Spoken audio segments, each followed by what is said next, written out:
Hey everybody, it is Dan Buffa. Buffa's back with a fresh Film Buffa podcast.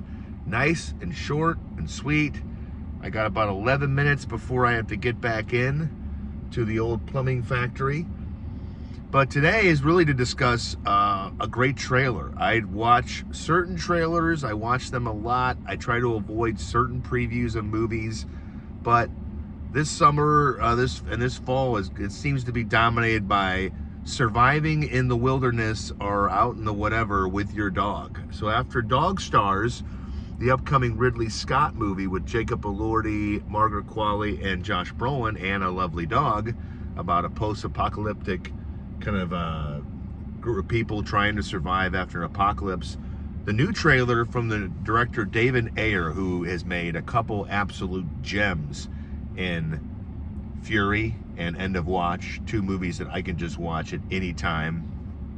He is directing Brad Pitt, his pal from Fury, and in a movie called Heart of the Beast. And it is about an ex-Special Forces kind of soldier who's, again, he's retired. He's got a cool little dog. He's got his little chartered airplane that he flies around, and that thing crashes in the Alaskan wilderness. And he has to survive. And right there, before I watched the preview yesterday, I was like, this is gonna be good. You get Brad Pitt with a buzz cut and a beard. Beard always plays right now. Hollywood knows it. I knew it a long time ago. I'm just saying they finally caught up. I mean, look, John Krasinski became a heartthrob sex symbol after he made 13 Hours and put some muscle on and got a beard. He was Jim from The Office no more. But Brad Pitt buzzed the head, and he is playing someone who is his best friend, and if he had a wife or a partner in life, it's this dog. And what the trailer really does well, and of course a little bit of J.K. Simmons never helps, as someone they come along out in Alaska. It just they do things with this dog that's a little bit different. So the dog was also a Special Forces dog, bomb detail, and the dog in the movie took a brick of a bomb to his mouth, lost teeth, and he has titanium teeth in the trailer. And so they crash, the dog pulls them out of the water, and they have to find a way to survive. The animals, the conditions, and the idea of maybe not being found. And, you know, the little touches from the plane going down and the dog adorably getting on top of Brad Pitt in the plane and trying to brace him for impact. Again, pulling him out of the wreckage and onto the shore. And, you know, in the beginning of the trailer, Brad Pitt calling him handsome, giving him his paw, and they just kind of depend on each other. And a part in the trailer where you can see them flashing back to when he was in training with the dog, and he's like, it's not about the size of the dog in the fight, it's about the size of the fight in the dog. And it's not who you'll live for in life, it's who you would die for. And I just love all those taglines and the trailer, and using the great song Flower by Moby, which was used in the opening credits of Gone in 60 Seconds. You know, brings daddy up, brings daddy down. It's a really good trailer to use in a music to use in a trailer. It just clicks with the whole story. And so this is one that I'm just immediately looking forward to. That's two Brad Pitt movies. The guy's been really busy. He was in F1 last year. That was nominated for Best Picture. Directors love to work with this guy because what Doug Liman said about after working with him on Mr. and Mrs. Smith, he doesn't come with an entourage. You would think Brad Pitt, multiple publicists and agents and trailers and, you know, fucking avocado toast bars and you know, smoothie tanks. But he said he rides up on his motorcycle, and that is how he comes to the set, and it's Brad Pitt. And, you know, he doesn't need any entourage. He's Brad fucking Pitt. And if you saw Once Upon a Time in Hollywood, where he played an amazing dude, stuntman, best friend called Cliff Booth, that's the other Brad Pitt movie, directed by David Fincher, written by Quentin Tarantino. It's coming out later this year. When Tarantino lets a movie come out that he writes and he doesn't direct, it's a big deal. But the part in the movie where Cliff Booth tells Leonardo DiCaprio's Rick Dalton before he goes to the set, he goes, hey, you're Rick fucking Dalton, and don't you forget it. That was pulled from real life when Brad Pitt came to Hollywood somebody told him when he dropped him off for an audition, he said, hey, you're Brad fucking Pitt, and don't you forget it. And don't you forget that you were a few semesters shy of graduating at Mizzou, man, and you chose to go to Hollywood. How dare you? I think it's worked out pretty well for him. You know, Oscars, you know, lovely women, box office hits, Best Picture nominees, getting to make out with Julia Ormond and Legends of the Fall. Anyway, but he made a great choice. And in this movie, he just kind of, it looks like he just commands the screen. And so you put him in a movie with a dog, directed by David Ayer, and I'm just there. It's over.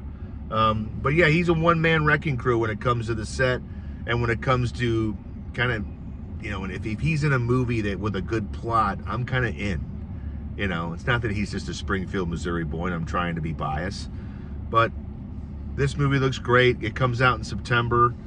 It's a nice release date for it because it's kind of like a summer movie, but if it hits and clicks and he's really good and you never know, it kind of opens up at the very, very beginning of the award season when people are kind of starting to tilt their heads towards October, November, December, and the Best Picture nominees are coming out.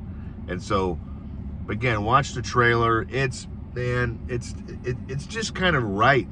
You know, you can't really, but I mean, you can't really get a trailer these days that either doesn't give away a lot or wears you out in the process. But this one just kind of pumps you up to want to see it. So, Heart of the Beast, watch the trailer. I will embed it in this video whenever I finish uploading it.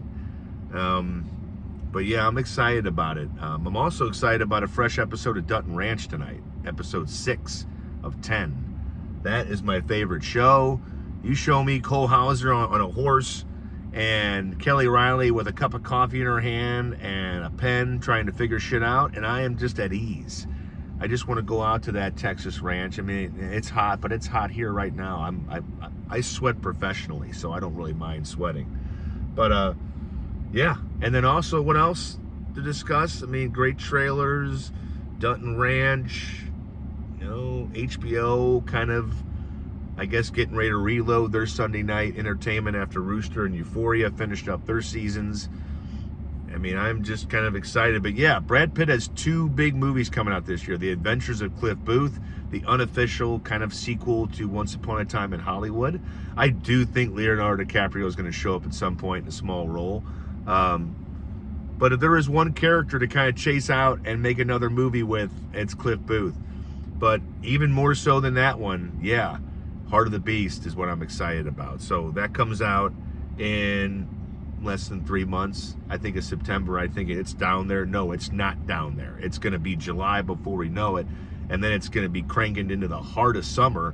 And then the summer's going to start to end and we're going to get the Heart of the Beast. So that's all I got. I got to get back in there to pick plumbing. I got less than 3 hours until I get to the weekend. And I get to hang out with my kid tonight. And we get to pick a movie. I think we're just going to watch Anchorman and laugh my ass off. One of the best parts about being a dad of a 14-year-old is that he's starting to kind of dote on me. He doesn't really think I'm a dork yet. I mean, everybody thinks I'm a dork, but he doesn't really go, okay, Dad, enough, just back off.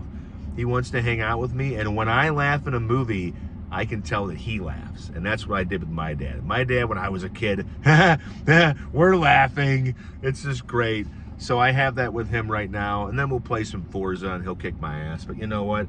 There's nothing better sometimes than driving a make-believe car through a countryside in France, through trees and through bricks and everything else. It's a stress relief. So, and he does watch a little of Dutton Ranch with me. I can tell when he gives up the TV and he's like, here you go, Dad. And I turn something on. He's like, what's this? I was like, it's Dutton Ranch. Pay attention. See that guy named Cole Hauser? He wears a black long sleeve t-shirt in the Texas heat because the heat is afraid of rip, not the other way around. All right, ladies and gentlemen, Buffa has to get back in there. Thanks for watching and reading. Buffa's Buffet, dailydoseofbuffa.substack.com, doseofbuffa.com, St. Louis Game Time, KSDK. Just Google my name and you will have about 3 hours of sleeping material at your feet. So I appreciate the reads, appreciate the attention. This princess needs it. And have a good weekend, and I'll talk to you soon.